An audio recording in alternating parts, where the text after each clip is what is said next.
Hello everyone, this is SK Srivastav and you are watching A to Z Bio channel. आज हम senior secondary classes में पढ़ाए जाने वाले एक टॉपिक का वीडियो बनाएंगे जिसमें जीवों में जनन, रिप्रोडक्शन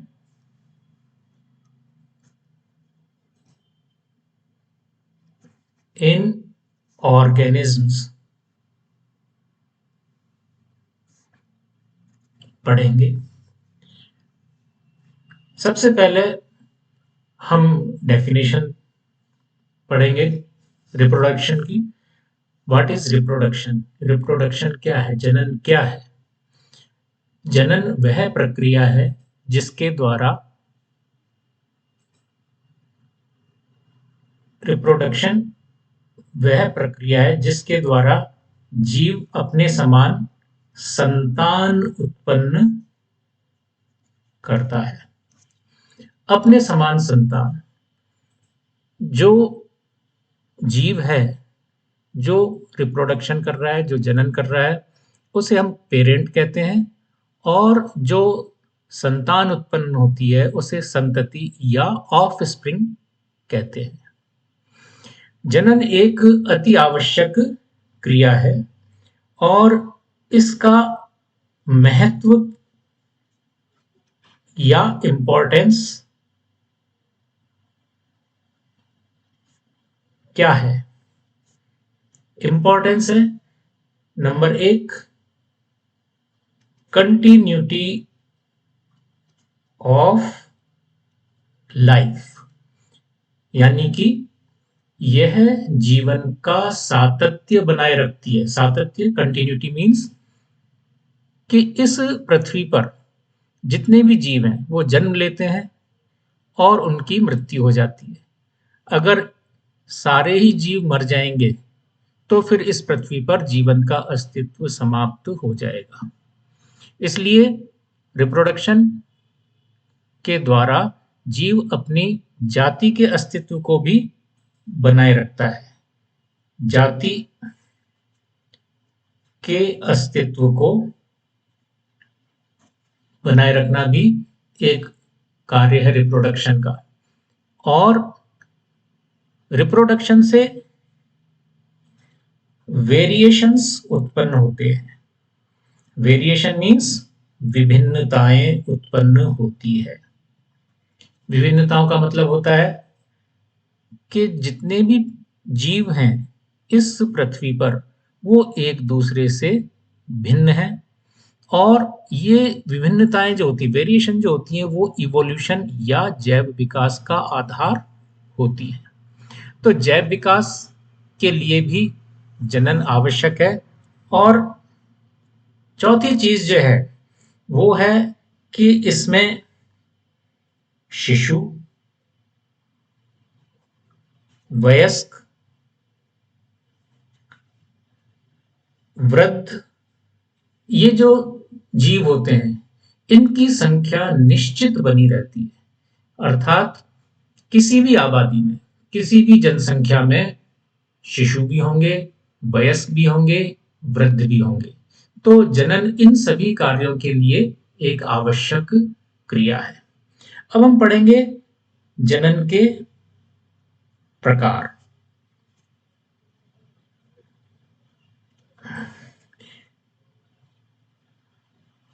या टाइप्स ऑफ रिप्रोडक्शन। रिप्रोडक्शन या जनन दो प्रकार का होता है, एसेक्सुअल और नंबर 2 सेक्सुअल। जो एसेक्सुअल होता है, एसेक्सुअल रिप्रोडक्शन को हम हिंदी में कहते हैं अलैंगिक जनन। अलैंगिक जनन ऐसा जनन जिसमें केवल एक ही जनक भाग लेता है। एक जनक भाग लेता है अर्थात जो जनक है वो अकेला ही नई संतति को पैदा करता है। एक जनकीय जनन होता है। अब इस एसेक्सुअल रिप्रोडक्शन के टाइप्स ऑफ एसेक्सुअल रिप्रोडक्शन।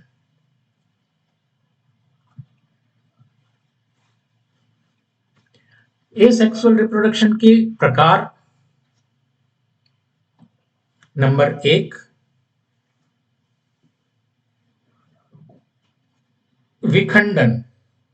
विखंडन या फिशन। फिशन का मतलब होता है टूटना।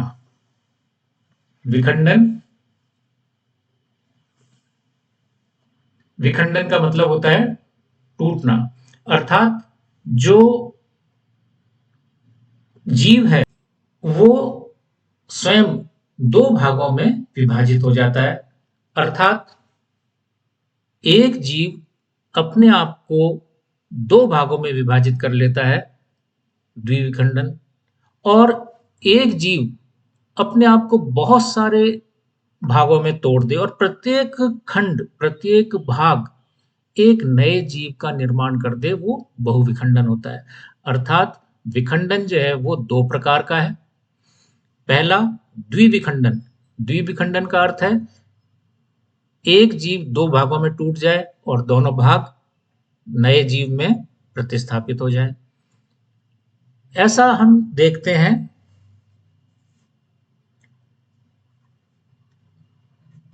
द्विविखंडन देखते हैं हम जीवाणु में और अमीबा में भी इसी प्रकार का होता है। पैरामीशियम में होता है, यूग्लिना में होता है। इन सभी में ये एक कोशिकीय जीव है, यूनिसेल्युलर ऑर्गेनिज्म है, और इनके अंदर बाइनरी फिशन या द्विविखंडन होता है।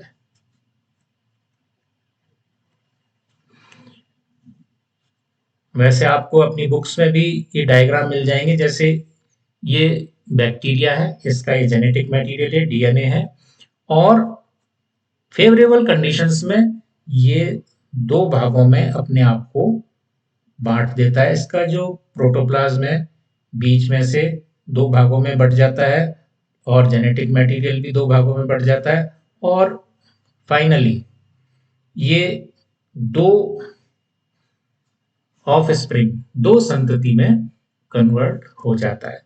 तो जीवाणु या बैक्टीरिया में द्विविखंडन, ऐसे ही अमीबा में भी हो जाता है। द्विविखंडन के बाद है मल्टीपल फिशन। मल्टीपल फिशन या बहुविखंडन। बहुविखंडन में क्या होता है कि एक कोशिका है, एक कोशिका का जो प्रोटोप्लाज्म है, जो जीव द्रव्य है, वो बहुत सारे टुकड़ों में टूट जाता है और उनके चारों तरफ प्रोटोप्लाज्म जमा होकर के एक छोटे छोटे जीव बना लेते हैं, और वो प्रत्येक जो खंड है वो नए जीव में परिवर्तित हो जाते हैं। जैसे कि अमीबा में भी मल्टीपल फिशन होता है। ये जैसे अमीबा है, और इस अमीबा में अनफेवरेबल कंडीशंस में, प्रतिकूल परिस्थितियां क्या होती हैं, जब ये शुष्क वातावरण में होता है, पानी की कमी होती है, ताप ज्यादा होता है, टेम्परेचर हाई होता है, उस समय इसका जो प्रोटोप्लाज्म है वो छोटे छोटे टुकड़ों में टूट जाता है, और ये छोटे छोटे टुकड़े अपने चारों ओर प्रोटोप्लाज्म जमा कर लेते हैं। और जब फेवरेबल कंडीशंस आती हैं तो इसकी जो वॉल है, जो मदर सेल है उसकी वॉल है, वो रप्चर हो जाती है, फट जाती है, और नए अमीबा बाहर आ जाते हैं। ऐसा प्लाज्मोडियम में भी होता है, अमीबा में भी होता है, और बहुत सारे ऐसे एक कोशिकीय या यूनिसेल्युलर ऑर्गेनिज्म है जिसके अंदर ये होता है। मल्टीपल फिशन हो गया। इसके बाद जो दूसरा प्रोसेस है वो है खंडन। खंडन या फ्रेगमेंटेशन। फ्रेगमेंटेशन में क्या होता है, ये ज्यादातर शैवालों में होता है, एल्गी में होता है, और फिलामेंटस एल्गी जो होती है उसमें होता है। एक्सीडेंटली ये बहुत सारे टुकड़ों में टूट जाए, जैसे एल्गी, ब्रायोफाइट, इनमें ये होता है। एक एग्जाम्पल हम ले सकते हैं एल्गी का, जैसे यूलोथ्रिक्स है। यूलोथ्रिक्स जो होता है वो इस तरह का होता है। अगर ये एक्सीडेंटली पानी में पाया जाता है, सबस्ट्रेटम से जुड़ा रहता है, ये इसकी होल्ड फास्ट सेल होती है। अगर एक्सीडेंटली ये टुकड़ों में टूट जाए तो प्रत्येक इसका जो खंड है, जो फ्रेगमेंट है, वो एक नए फिलामेंट का निर्माण कर लेता है। इसी तरह से हाइड्रा में भी होता है। हाइड्रा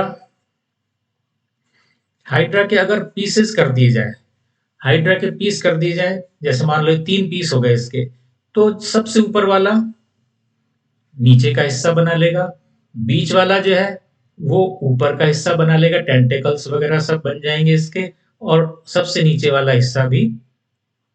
तो वास्तव में जो फ्रेगमेंटेशन है, खंडन जो है, ये एक प्रकार का रीजनरेशन है। रीजनरेशन रीजनरेशन का अर्थ होता है कि अपने खोए हुए भागों को वापस प्राप्त कर लेना। एक स्टारफिश भी है। स्टारफिश में क्या होता है, रीजनरेशन होता है। स्टारफिश की जो आर्म है, अगर वो टूट जाए तो एक नई आर्म उसमें आ जाती है। तो फ्रेगमेंटेशन में भी इसी तरह की क्रिया होती है। थर्ड जो प्रोसेस है वो है बडिंग। इसको हिंदी में कहते हैं मुकुलन, मुकुल बनना। एक कोशिकीय कवक, यूनिसेलुलर फंजाई यीस्ट, इसका एक बहुत बढ़िया एग्जाम्पल है। ये यीस्ट है। इस यीस्ट में बीच में वैक्यूल होती है, साइड में साइटोप्लाज्म होता है, और ये न्यूक्लियस। इस यीस्ट में एक आउटग्रोथ बन जाती है, इस तरह की आउटग्रोथ। और इस आउटग्रोथ में इसका जो न्यूक्लियस है, जो केंद्रक है, वो माइटोटिकली, माइटोटिकली मींस समसूत्री विभाजन द्वारा दो भागों में बढ़ जाता है। एक डॉटर न्यूक्लियाई पेरेंटल सेल में रह जाता है और दूसरा न्यूक्लियाई इस बड में चला जाता है। तो इस प्रकार ये बड इस पेरेंटल सेल से अलग हो जाती है, और इसे हम कहते हैं मुकुल या बड। कई बार क्या होता है, ये जो बड है, ये इस वैसे तो ये इससे अलग हो जाती है, अलग होकर के एक नया ईस्ट सेल बना लेती है। लेकिन कई बार ऐसा भी हो जाता है कि ये यीस्ट है, इस यीस्ट पर एक बड बन गई, इस बड पर एक और बड बन गई, इस बड पर एक और बड बन गई। इस तरह से एक के बाद एक बड बनती चली जाती है, लेकिन वो इससे अलग नहीं होती है। इस कंडीशन को हम कहते हैं टोरूला स्टेज। टोरूला टोरूला भी एक फंजाई है, एस्कोमाइसिटीज वर्ग की। और ये टोरूला जो होती है, इसमें एक के बाद एक के बाद एक बड बनती चली जाती है और एक एक दूसरे से जुड़ती चली जाती है। ये टोरूला आप देख सकते हैं अपने जब बरसात के दिनों में छत के ऊपर सीलिंग जो होती है उस पर सीलन आ जाती है, नमी आ जाती है, तो उस पर काले काले कुछ डॉट्स से बन जाते हैं, पाउडर सा बन जाता है। किताबों पर भी ये टोरूला जमा हो जाती है ब्लैक पाउडर के रूप में। तो इस तरह के जो टोरूला है, आप उसको माइक्रोस्कोप में देखेंगे तो आपको यीस्ट की तरह ही दिखाई देती है। बहुत ये अच्छी नहीं होती है, और हेल्थ के लिए बहुत खराब होती है। खैर, नेक्स्ट हम पहुंचते हैं, बडिंग हाइड्रा में भी होती है। बडिंग हाइड्रा में कैसे होती है? ये हाइड्रा है, सिलेंड्रेटा फाइलम का एक सदस्य है हाइड्रा। इस हाइड्रा की बॉडी पर एक आउटग्रोथ बनती है और ये आउटग्रोथ एक छोटे हाइड्रा का रूप ले लेती है। इसको भी हम मुकुल या बड कहते हैं। और ये बड पेरेंट हाइड्रा से अलग होकर के और एक नए हाइड्रा का रूप धारण कर लेती है। तो इस तरह से बडिंग या मुकुलन की क्रिया होती है। चौथे नंबर पे आता है स्पोर्स। इसे हम हिंदी में कहते हैं बीजाणु।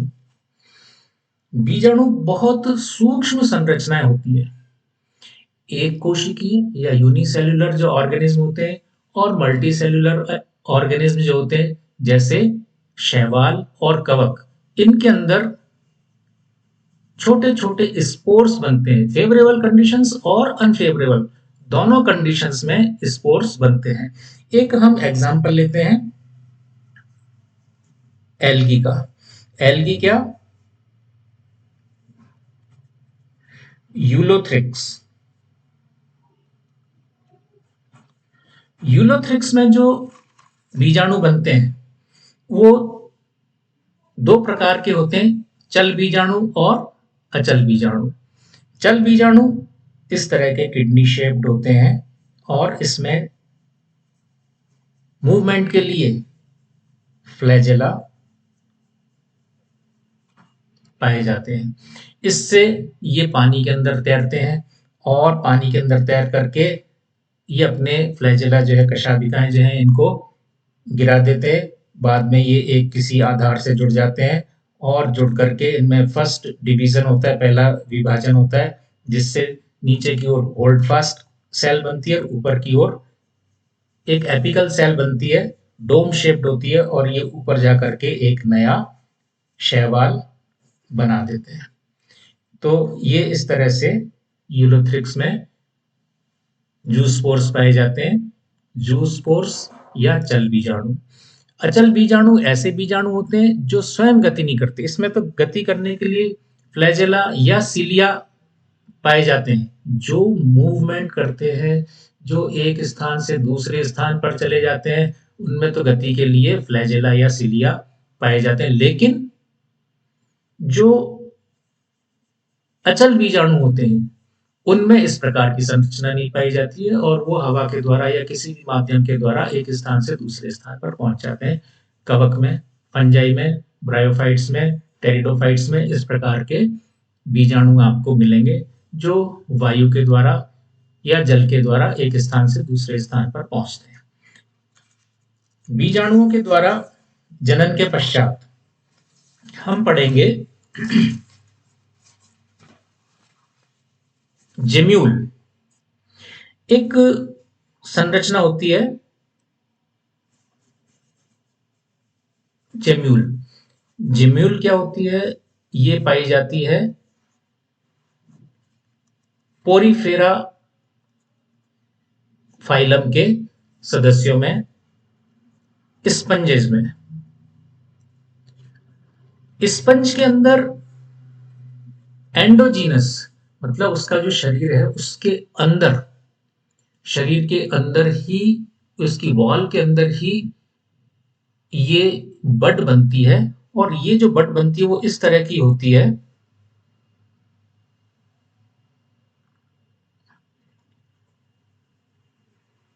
यहां पर स्पिक्यूल्स पाए जाते हैं, यहां पर इसका ऑपर्कुलम होता है और बीच में आर्कियोसाइट्स सेल्स पाए जाते हैं।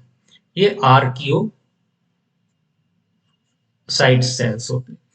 आर्कियोसाइट्स जो सेल हैं ये टोटीपोटेंट सेल्स होते हैं। टोटीपोटेंट मींस जो किसी भी रूप में, किसी भी अदर सेल में डिफरेंशिएट हो सकते हैं।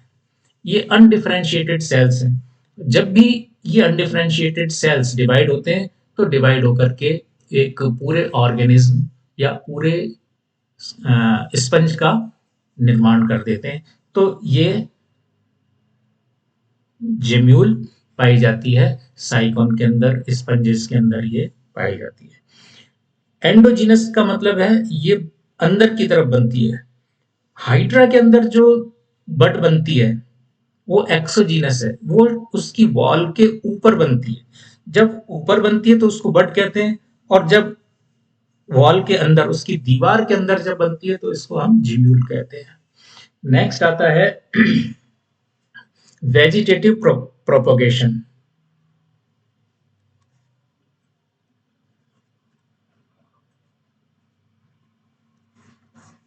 इसको हिंदी में कहते हैं कायिक प्रवर्धन। कायिक प्रवर्धन वेजिटेटिव पार्ट से, रिप्रोडक्टिव पार्ट से नहीं, ओनली जो इसकी शरीर की संरचनाएं हैं, जैसे root, stem, leaves. Root, stem, leaves ये वेजिटेटिव स्ट्रक्चर्स हैं। रिप्रोडक्टिव स्ट्रक्चर नहीं है। तो इनसे जो एक नया पौधा बनेगा वो कायिक प्रवर्धन के द्वारा या वेजिटेटिव रिप्रोडक्शन प्रोपोगेशन के द्वारा बनेगा। तो सबसे पहले हम पढ़ते हैं रूट के बारे में। रूट जो होती है, अगर रूट के ऊपर कुछ बड्स मिल जाएं, जैसे आपने शकरकंद देखी है। शकरकंद जो होती है उसकी रूट, वो एक रूट है, उस पर छोटी छोटी बड्स पाई जाती हैं, कलिकाएं पाई जाती हैं। अगर शकरकंद के टुकड़े को हम जमीन में गाड़ दें तो उससे एक नया शकरकंद का पौधा विकसित हो जाता है। इसी तरह से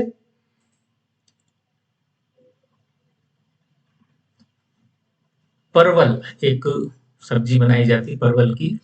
परवल, सेमल, सेमल की रुई से तकिए बनाए जाते हैं, बहुत ही सिल्की इसकी रुई होती है।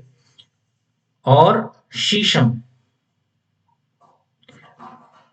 और मैंने अभी आपको बताया शकरकंद। इन सब की जड़ों से एक नया पादप बन सकता है। यह है वेजिटेटिव प्रोपोगेशन। नेक्स्ट है स्टेम। स्टेम जो होता है, स्टेम, मॉडिफाइड स्टेम जो होते हैं वो तीन प्रकार के होते हैं। एक तो भूमिगत, भूमिगत तना, एक अधैवायव तना, और तीसरा वायव तना। सबसे पहले हम पढ़ेंगे भूमिगत तना। भूमिगत तना क्या होता है? हमने जब भी कभी किसी पौधे को देखा है, वो हमेशा जमीन के ऊपर उसका स्टेम होता है। तो अंडरग्राउंड स्टेम, ये मॉडिफाइड स्टेम होते हैं जो कि फूड स्टोरेज के लिए मॉडिफाइड होते हैं। ये होते हैं कंद, प्रकंद, घनकंद और शल्क कंद। कंद होता है ट्यूबर, प्रकंद होता है राइजोम, घनकंद होता है जो अपना जमीकंद होता है। जमीकंद आपने देखा होगा, उसका एक बहुत बड़ा सा तना होता है, उस तने में छोटी छोटी कलिकाएं होती हैं, वो घनकंद कहलाता है। और शल्ककंद प्याज और लहसुन का। तो इन सब के अंदर प्रकंद राइजोम है, राइजोम अदरक और अदरक का होता है। घनकंद होता है जमीकंद। साथ ही साथ कंद होता है आलू का। अब इन सभी से वेजिटेटिव प्रोपगेशन हो सकता है। जैसे आलू है, आलू आपने देखा हुआ है, छोटे छोटे उसमें गड्ढे होते हैं, इनको हम आईज या आंखें कहते हैं। ये वास्तव में एक्सिलरी बड्स होती हैं,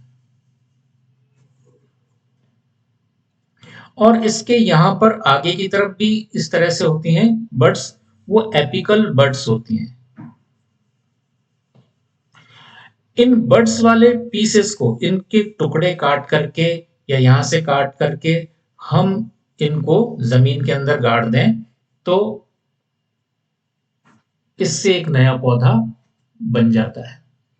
तो इसी तरह से अदरक की खेती की जाती है, अदरक के टुकड़े को गाड़ दिया जाता है। अदरक इस तरह का होता है,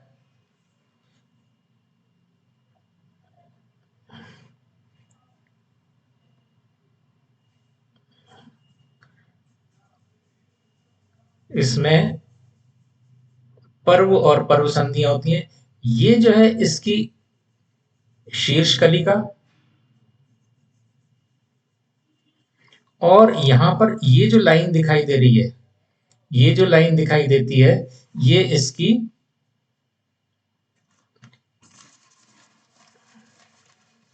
ये जो लाइन दिखाई दे रही है, ये इसकी पर्व संधि कहलाती है। शीर्ष कलिका, पर्व संधि, दो पर्व संधियों के बीच में ये पर्व, और इस पर्व के ऊपर इस तरह की भूरे रंग की पत्ती पाई जाती है अदरक में, ये कहलाती है शल्क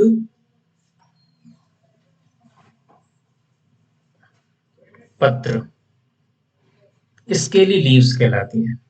तो अगर हम इस अदरक को जमीन में गाड़ दें तो इस पर्व संधि पर जो कलिकाएं होती हैं उससे एक नया अदरक बन जाएगा, और ये ऊपर की ओर जाकर के जो शीर्ष कलिका है वो ऊपर जाकर के एक नया पौधा बना देती है। तो इस तरह से इन तनों में भी वेजिटेटिव प्रोपगेशन होता है, कायिक प्रवर्धन होता है। तो और भी इसके एग्जाम्पल्स हैं, आप अपने दैनिक जीवन में, डेली लाइफ में, डे टू डे लाइफ में आप देखते हैं गन्ने में भी तने से वेजिटेटिव प्रोपगेशन होता है। गन्ना है, गुलाब है, मोगरा है, ये हम आसानी से इनको ऑब्जर्व कर सकते हैं अपनी डे टू डे लाइफ में। और नेक्स्ट जो आता है वो है पत्ती, पत्ती द्वारा कायिक प्रवर्धन। लीव्स के द्वारा भी वेजिटेटिव प्रोपगेशन होता है। ये आप देख सकते हैं ब्रायोफिलम और बिगोनिया, इनकी लीव्स में, जैसे ब्रायोफिलम की ये लीव आप देखेंगे, इस ब्रायोफिलम की लीफ के जो मार्जिन्स हैं, जो किनारे हैं, वहां पर इस तरह की कलिकाएं या बड्स मिलती हैं। इन बड्स से रूट्स भी आपको एडवेंटिशियस रूट्स निकलती हुई दिखाई देंगी। अगर ये पत्ती पौधे से टूट करके जमीन पर गिर जाती है, जमीन पर जब गिरती है तो इसकी जो बड्स हैं, इन बड्स से एक नया पौधा विकसित हो जाता है, नई पत्ती बन जाएगी और ये नया पौधा बना लेगा। तो एक पत्ती से बहुत सारे ब्रायोफिलम के पौधे बन सकते हैं। इस ब्रायोफिलम को हम कहते हैं पत्थर चट्टा, ब्रायोफिलम। तो ब्रायोफिलम की लीफ से वेजिटेटिव प्रोपगेशन होता है। बिगोनिया की लीफ भी होती है, बिगोनिया की लीफ कुछ इस तरह की होती है। इस बिगोनिया की लीफ की जो वेन्स होती हैं, उन वेन्स पर आपको दिखाई देंगी बड्स, और इन बड्स से आपको रूट्स, एडवेंटिशियस रूट्स निकलती हुई दिखाई देंगी। ये रूट्स जमीन में धस करके एक नया प्लांट बना लेती हैं। तो इस तरह से वेजिटेटिव प्रोपगेशन ब्रायोफिलम और बिगोनिया में देखा जा सकता है। तो अब हमने जो एसेक्सुअल रिप्रोडक्शन है उसके बारे में सारी जानकारी प्राप्त कर ली है। सेकंड नंबर जो रिप्रोडक्शन है वो है सेक्सुअल रिप्रोडक्शन। अब सेक्सुअल रिप्रोडक्शन के बारे में हम अपने नेक्स्ट वीडियो में पढ़ेंगे। मेरा विचार है आपको ये वीडियो पसंद आया होगा। आपको अगर ये अच्छा लगा है, आप इस चैनल को सब्सक्राइब कीजिए, लाइक कीजिए और बेल आइकन दबाइए। इससे आपको मैं जब भी वीडियो डालूंगा, वैसे तो मैं रेगुलर वीडियोस आपको डालता रहूंगा, जब भी आपको वीडियो मिलेगा वो रेगुलर मिलेगा। आप सब्सक्राइब कीजिए चैनल को और बेल आइकन जरूर दबाइए। आज के लिए इतना ही। Thank you.